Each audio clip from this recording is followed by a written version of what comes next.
The body is like a map of all your sins. So if you think you're a great person and you're perfect the way you are, uh,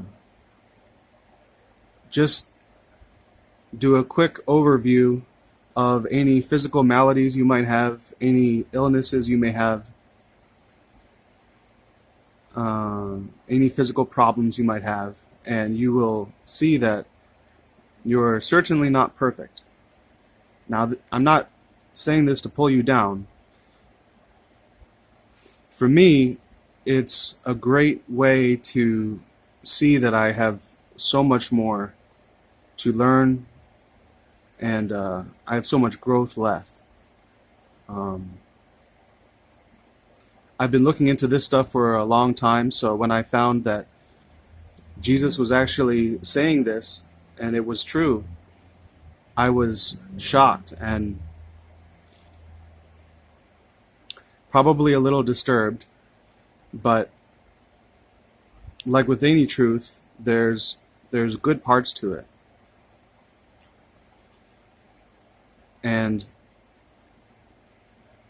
it's nice to know that, you know, the liver spots on my body represent something, that my arthritis in my hip represents something, that, uh, even asymmetrical things like my right leg being longer than my left, and my nose pointing too far to the right, or my eyes being not on the same level. Even those are indicators, and certainly aging.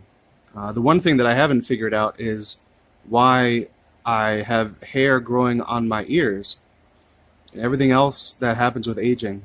Like you can see a 60-year-old with great skin, and you can see a 30-year-old with skin that's worse than that 60-year-old. So to me, we don't have to get wrinkles. We don't have to have the, you know, bad parts of aging.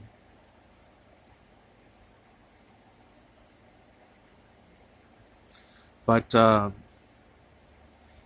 sometimes I think that I look for sympathy from others. I'm noticing that more and more. I'm noticing that there are very slight behaviors that I have not paid attention to, that indicate that I'm looking for something, that indicate an addiction that I have, an emotional addiction that I have, a need for something from other people. Um, One thing that I like to hear, well, I'm not sure if I like to hear it, but people will, I think the addiction is that maybe it's commiseration because I talk about the things that I deal with other people. And a lot of times I will get the response, you're fine, you're good, you're a good person. Like I talked to one lady on the bus, and I was talking about some road rage that I had. And she said at the end of a long conversation, you're walking me to my door. How can you be such a bad person if you're like that? And I think that's true. Like, we have good parts and we have bad parts. I certainly have a lot of rage, a lot of anger, and it's a major problem. But when people fail to see problems, and like, it's almost like they cover up problems that I have by telling me that I'm okay, I'm all right, or maybe that I'm better than many people. That's not what I'm going for. I'm actually going for perfection. I believe in perfection, and I want to be perfect. Now, perfectionism itself, perfectionism, that might not be a good thing in some ways, but I believe there is a way to be perfect in your being, and now I've learned that there's even levels above that. So there's the perfect natural man, and then there's the perfect divine love, the perfect man that would have, you know, that would be at one with God, having divine love in their soul to such an extent that they have no more sins. But there's also infinite levels above that. So that's kind of exciting. Something good to look forward to. But I think I have been perfectionist in the past, and I think that's a problem because what I do is I I really get hard on myself when I make mistakes, and I should give myself more room to make mistakes. Not that I should seek to do harm, but just not get so hard on myself. But anyway,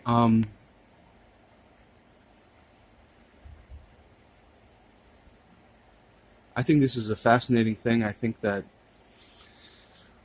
I my mind goes to one incident where I talked to a massage therapist, and I was talking to her about these things, and she recommended a book to me, and this book was full of all the ailments that one person could have. It was chock full. It was like a dictionary of ailments, and uh, it was like problems with your digestion, problems with your solar plexus area, problems with your with breast cancer, problems with your genitals, problems with your eyesight, problems with your hearing, problems with your throat, your breathing, obesity, all kinds of problems. And with every problem, there was something that you had to release. There was like you have some anger with this, problems with your you know wrist means you have a fear of you know you have insecurity about something. It was very specific usually. I dismissed that initially when I got it, but I did think it was fascinating, and now I recall it. And now that I know that fear and anger are such major problems, um, I think back to it now. But I think it's amazing that we have this situation, or I guess it's one of God's laws where if we want to become better, all we need to do is look at some physical ailment that we have. And for me, I have some major issues with my teeth. I could just see that I have some, you know, I have some serious emotions related to my teeth. Um, for me, I don't believe that they can be healed. I just said a prayer this morning, and I started believing that they could be healed some way. I've heard stories of yogis in India that have healed their teeth. I don't think it's impossible, but in the climate that I have today, I think it would be hard. But I just need to rise above that. I just need to believe and have faith, and you know, every feeling, every emotion that I have when I look at my teeth, or when I feel some pain, some sharpness in one of my teeth, that represents some emotion inside of me. So that's maybe the last thing I want to say here is that, all of your painful emotions, all of your fears, and all the stresses, all the traumas, and all the things that you've done to other people that you haven't repented for, they are these emotions that are locked in your soul, unfelt, and they reach a boiling point where if you don't feel them, then you begin to seeing, or you begin to see issues with your physical body. So I think Jesus has talked about how, what did he call it? Interface. Like, it's almost like the physical and spirit bodies are interfaces for the soul. So the intentions, the feelings, the thoughts that are in your soul um, are reflected in issues on your physical body. This is why you see someone in bad shape physically, and you think, well, what's wrong? you know, this is why someone can look pretty good one day and dandy and be smiling, and they might have a glow about them, but then the next day they're down and downcast, and they have a low feeling that's obvious on their features. And then you can see that there's something seriously wrong with that person. And that's because they have feelings that are very hard, that they don't want to deal with. And they're going through some major issues. So that's like an obvious way that the physical body will reflect issues in the soul. So the answer, of course, is to feel your emotions and take some time out, go to a safe space and feel your feelings. And if you don't want to feel your feelings, then say to God, God, I just don't want to feel my feelings. And if you have major problems with God, just say, God, I've got a major problem with you here. Why do you have to do this?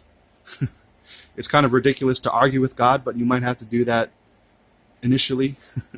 I definitely do. I've told God all my feelings about him that I have problems with. And I'm getting a little emotional now, but I find that God is he's a good listener. So I think I appreciate that. I'm trying to learn to have more faith in God and in God's goodness.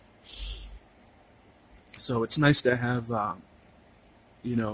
physical ailments as a barometer for all my issues. And it's, all I have to do is really just, it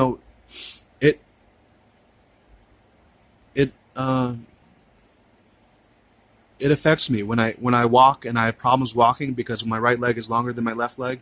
That affects me. I don't feel good about that. And that's all I need to do is realize, just go into that. Why ask God, why is this like this? What am I not feeling? And for me, a lot of the time, I want to ignore it, and I want to be arrogant about these things and believe that God made this or someone else made this instead of myself. Even if I've experienced trauma from other people, the fact that I haven't forgiven and let go of those things, it's still an issue with me. It's not them at this point. Yes, people do bad things to you, but you don't need to believe them, or you don't need to, harm yourself and not have faith in God at that point. So I don't want to get too long-winded. Probably a good place to stop. I wish you well, and thanks for listening.